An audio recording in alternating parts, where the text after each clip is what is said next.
Jai Jinendra, all of you. Welcome to the 17th class of CA Inter Auditing and Assurance. Hope you have completed the earlier classes and learned them.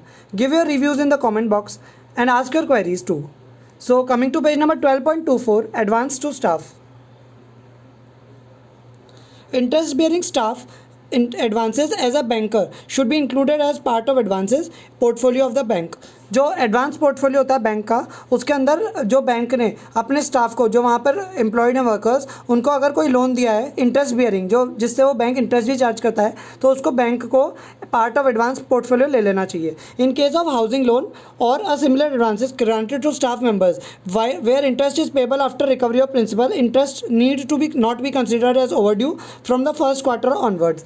तो जो first quarter onwards उस जहाँ मतलब ये हो गया कि housing loan जो है या फिर जो ऐसे एडवांसेस हैं जो स्टाफ मेंबर्स को बैंक ने दे रखा है, जहाँ पर इंटरेस्ट का पेबल बाद में होगा, पहले प्रिंसिपल की रिकवरी होगी, तो जो interest need to be considered as overdue, तो जो इंटरेस्ट पोर्शन है उसको हम लोग ओवरड्यू कब से मानेंगे? From the first quarter onwards. Such loans or advances should be classified as NPA only when there is a default in repayment of installment of principal or payment of interest on the respective due dates. जब उनका respective due dates पर कोई default होता है repayment में, तभी हम लोग इनको एनपीए मानेंगे. The staff advances by a bank as an employer and not as banker are required to be included under the sub head others under the schedule of other assets. अब ये जो staff advance bank ने दिया है as an employer, इनको bank को अपनी balance sheet के अंदर अदर एसेट्स के अंदर दिखाना चाहिए under the sub head others. Next topic agricultural advances, ये आपके नवंबर 18 में आ चुका है. As per the guidelines of RBI, agricultural advances are of two types: agricultural advances for long duration crops and agricultural advances for short duration crops. Long duration crops would be crops with crop season longer than 1 year, जिनका 1 साल से ज़्यादा का crop season होता है. And which are not long duration crops would be treated as short duration crops. ये तो understood है, जो लॉन्ग ड्यूरेशन क्रॉप्स नहीं होंगी उनको शॉर्ट ड्यूरेशन क्रॉप्स बोला जाएगा.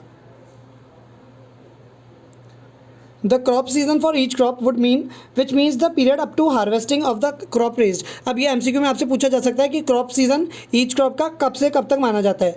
तो the crop season for each crop means the period up to harvesting of the crop raised would be as determined by the state level bankers committee in each state. ये भी MCQ में आपसे पूछा जा सकता है. अब इसके एनपीए की नॉर्म्स क्या रहते हैं? फॉलोइंग एनपीए पेपर में आपसे पूछा जा चुका है एक बार नवंबर 18 में, तो रिपीट भी हो सकता है. Following NPA norms would apply to agricultural advances including crop term loans.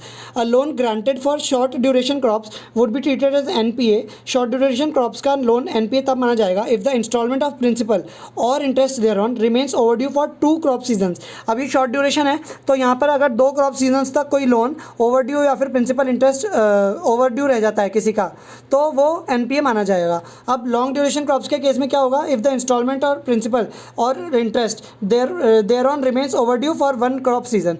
तो लॉन्ग ड्यूरेशन क्रॉप्स में 1 क्रॉप सीजन का भी ओवरड्यू हो गया, तो हम लोग उसको एनपीए मान लेंगे. अब ये अगला टॉपिक है कंप्यूटेशन ऑफ ड्राइंग पावर. ये आपके अटेम्प्ट के लिए बहुत ज़्यादा इंपॉर्टेंट है.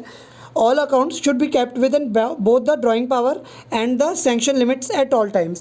सारे जो बैंक के लोन अकाउंट्स रहते हैं उन सबको वो ड्राइंग पावर के अंदर रखना चाहिए बैंक को, और सैंक्शन लिमिट जो बैंक ने लिमिट सैंक्शन करी है कि आप 10 लाख तक ही निकाल सकते हो, वो उस सैंक्शन लिमिट तक ही वो उनकी ड्राइंग पावर रहनी चाहिए और वो वहीं तक ही लिमिटेड रहनी चाहिए सैंक्शन लिमिट तक. The accounts which exceed the sanction limit और ड्राइंग पावर और आर अगेंस्ट अनअप्रूव्ड सिक्योरिटीज़, या फिर जो अनअप्रूव्ड सिक्योरिटीज़ के अगेंस्ट में है, मतलब अनअप्रूव्ड सिक्योरिटीज़ के बदले अपन ने लोन दे रखा है उनको, और are otherwise irregular should be brought to the notice of the management या हेड ऑफिस रेगुलरली. उन सब लोन बोरोवर्स को और लोन एडवांसेस को, अकाउंट्स को नोटिस ऑफ द मैनेजमेंट या हेड ऑफिस को रेगुलरली देते रहना चाहिए. Bank should ensure that drawings in the working capital account are covered by the adequacy of current assets. जो वर्किंग कैपिटल अकाउंट के अंदर ड्राइंग्स हैं वो एडिकेटली करंट असेट्स के थ्रू सिक्योरिटाइज हो. Drawing power is required to be arrived at both on current stock statement based on current stock statement. जो drawing power रहती है उसको हम लोगों को करंट स्टॉक स्टेटमेंट के हिसाब से कैलकुलेट करते रहना चाहिए, जो बोरोवर हमारे को क्वार्टरली देता रहता है. However considering the difficulties of large borrowers, stock statement relied upon by the banks for determining drawing power should not be older than 3 months. 3 months से ज़्यादा का स्टॉक स्टेटमेंट पुराना नहीं होना चाहिए. ठीक है. The outstanding in the account based on drawing power calculated from stock statement older than 3 months is deemed as irregular. जो आउटस्टैंडिंग रहता है अकाउंट्स में ड्राइंग पावर जिनका 3 महीने से ज़्यादा, स्टॉक स्टेटमेंट जिनका 3 महीने से ज़्यादा का ड्यू है, तो उनको हम लोग इरेगुलर मान देते हैं. द स्टॉक का जो स्टेटमेंट रहता है बोरोवर का, क्वार्टरली रिटर्न्स बोरोवर के and other statement submitted by the borrower to the bank should be scrutinised in detail. ठीक है, the audited annual report submitted by the borrower should be scrutinised, मतलब उसको checking होनी चाहिए बहुत detail में properly. The monthly stock statement of the month for which the audited accounts are prepared and submitted should be compared and the reasons for deviations if any should be ascertained. If it needs to be ensured that drawing power is calculated as per the extent guidelines formulated by the board of directors of the respective bank. Her bank की जो extent guidelines है उसी के हिसाब से board extent guidelines के हिसाब से ड्राइंग पावर को कैलकुलेट करा जाना चाहिए and agreed upon by the concerned statutory auditors. Special consideration should be given to proper reporting of sundry creditors for the purpose of calculating drawing power. The stock audit should be carried out by the bank for all accounts having funded exposure of more than 5 crore rupees. जिन भी loan accounts का 5 करोड़ से ज़्यादा का fund exposure है उनकी stock audit भी bank को करानी चाहिए. Auditors can also advise for stock audit in other cases if the situation warrants the same. जो बैंक के ऑडिटर्स हैं वो दूसरे लोन्स के अगेंस्ट भी जिन को ऑडिटर को लगता है वहाँ पर भी स्टॉक ऑडिट का एडवाइस दे सकते हैं. Branches should obtain the stock audit report from the lead bank in the case where the bank is not leader of the consortium of working capital. जो ब्रांचेज हैं जो कंसोर्टियम बैंक, अगर consortium वाला case है कि एक जने को 4-5 बैंक ने मिलकर लोन दे रखा है तो जो लीड बैंकर रहेगा उससे जो छोटे वाले बैंकर्स रहेंगे वो ऑडिट रिपोर्ट मांग सकते हैं. Reports submitted by the stock auditors should be reviewed during the course of the audit and special focus should be given to the comments made by the stock auditors. जो report submit करेगा stock auditor उसको review करेगा main auditor जो bank का auditor रहेगा और special focus उसके negative comments जो रहेंगे स्टॉक ऑडिटर्स के उसके ऊपर मेन ऑडिटर ध्यान देगा. On valuation of security and calculation of drawing power. Last point, drawing power needs to be calculated carefully in case of working capital advances to companies engaged in construction business. Construction business के अंदर जो loans दिए गए हैं उनकी drawing power के जो working capital वाले जो लोन्स हैं उनकी ड्राइंग पावर को ढंग से कैलकुलेट करना चाहिए. Valuation of work in progress should be ensured in consistent and proper manner. It also needs to be ensured that mobilisation advances जो रिसीव होते हैं कॉन्ट्रैक्टर्स को अपने कस्टमर्स से अपना काम पूरा करने के लिए कस्टमर्स कंस्ट्रक्शन कंपनीज़ को कुछ पैसा एडवांस में दे देता है, उनको मोबिलाइजेशन एडवांस बोलते हैं. तो जो मोबिलाइजेशन एडवांस रहता है उनको रिड्यूस कर देना चाहिए while calculating the drawing power. Next topic audit of advances. ये आपके एमटीपी अक्टूबर 19 में पूछा जा चुका है, इंपॉर्टेंट है आपके अटेम्प्ट के लिए भी. Advances generally constitute the major part of the assets of the bank. मालूम है हमें there are large number of borrowers to whom variety of advances are granted. Audit of advances require the major attention from the auditors. Okay, अब ये RTP मई 18 और RTP नवंबर 19 में question आ चुका है. आपके अटेम्प्ट के लिए बहुत ज़्यादा इंपॉर्टेंट है ये क्वेश्चन, जल्दी से इसको कवर करते हैं. In addition in carrying out audit of advances, जब हम लोग ऑडिट ऑफ एडवांसेज कैरी कर रहे होंगे तो auditor is primary concern with obtaining evidence about the following. Auditor mainly in चीज़ों की एविडेंसेस ऑब्टेन करेगा. ठीक है, amounts included in balance sheet in respect of advances which are outstanding at the date of the balance sheet. जो balance sheet के अंदर outstanding दिख रहे हैं एडवांसेज उनके अमाउंट को ऑडिटर बहुत ढंग से चेक करेगा. Advances representing amount due to the bank, ऐसे अमाउंट जो कि ड्यू टू द बैंक के मतलब वही normal advances. Amounts due to the bank are appropriate supported by loan documents. जो भी बैंक ने लोन दिया है उसका एक प्रॉपर लोन डॉक्यूमेंट होना चाहिए and other documents as applicable to the nature of advances. There are no unrecorded advances. ऐसा नहीं होना चाहिए कि बैंक ने लोन तो दे रखा है लेकिन बैंक ने अपनी बुक्स के अंदर उसको रिकॉर्ड नहीं कर रखा है. The stated basis of valuation of advances is appropriate. जो बेसिस है वैल्यूएशन ऑफ एडवांस का वो अप्रोप्रिएट होना चाहिए और प्रॉपर्ली अप्लाई किया जाना चाहिए and the recoverability of advances is recognised in their valuation. The advances are disclosed, classified and described in accordance with the recognized accounting policies and practices and relevant statutory and regulatory requirements. Appropriate provisions towards advances, जो कि जब भी provision बनना चाहिए अगर वो doubtful हो चुका है, लॉस हो चुका है या सबस्टैंडर्ड हो चुका है तो उसके हिसाब से अप्रोप्रिएट प्रोविज़न बना देना चाहिए. Have been made as per the RBI norms, जो हमने प्रूडेंशियल नॉर्म्स ऊपर पढ़े थे, accounting standards and generally accepted accounting practices.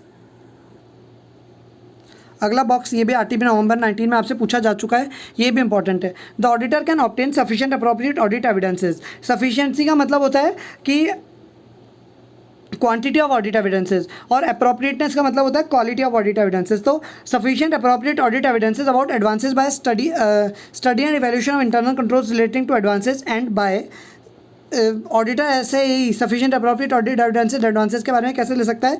Bye examining the validity of the recorded amounts, examining the loan documentation, जिस basis पर लोन दिया गया और उसके डॉक्यूमेंट्स क्या हैं, reviewing the operation of the accounts, वो उनकी रिकवरेबिलिटी कैसी चल रही है, उनको रिकवर मतलब ऑपरेशंस कैसे हैं उन अकाउंट्स के अंदर, रेगुलर है या नहीं है वो, examining the existence enforceability and valuation of the security, जिस सिक्योरिटी के बेसिस पे हमने उनको लोन दिया था उसका एग्जिस्टेंस कैसा है, एनफोर्सिएबल है या नहीं है बैंक के फेवर में, और उसके वैल्यूएशन कैसा है, checking compliance with RBI norms including appropriate classification and provisioning, carrying out appropriate analytical procedures। ये analytical procedures हम लोग standard on auditing 520 के अंदर पढ़ लेंगे डिटेल में। In carrying out his substantive procedures, the auditor should examine all large advances, सारे जो बड़े बड़े एडवांसेज है, ऑडिटर को उन सब एडवांसेज को खुद को पूरा डिटेल में स्टडी करना चाहिए। वाइल अदर एडवांसेज में भी examined on a sampling basis. Sampling के लिए ऐसे 530 लगता है, वो भी अपन डिटेल में बाद में डिस्कस करेंगे। The accounts identified to be problem accounts however need to be examined in detail unless the amounts involved is insignificant.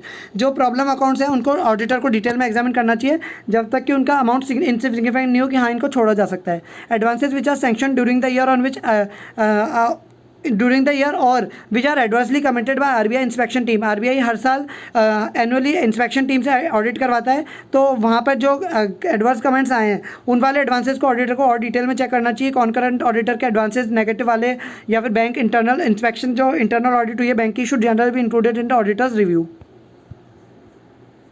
Last topic इस चैप्टर का मतलब इस एडवांसेस टॉपिक का एवेल्यूशन, ये आपके नवंबर 18 में पूछा जा चुका है, आरटीपी में 19 में पूछा जा चुका है, आरटीपी और एमटी में एक और बार रिपीट भी हो चुका है। ये evaluation of internal control over advances, bank ने इंटरनल कंट्रोल खुद के भी लगा रखे होंगे एडवांसेस के अंदर, तो बैंक ऑडिटर को उन इंटरनल कंट्रोल्स का इवेल्यूशन कैसे करना चाहिए।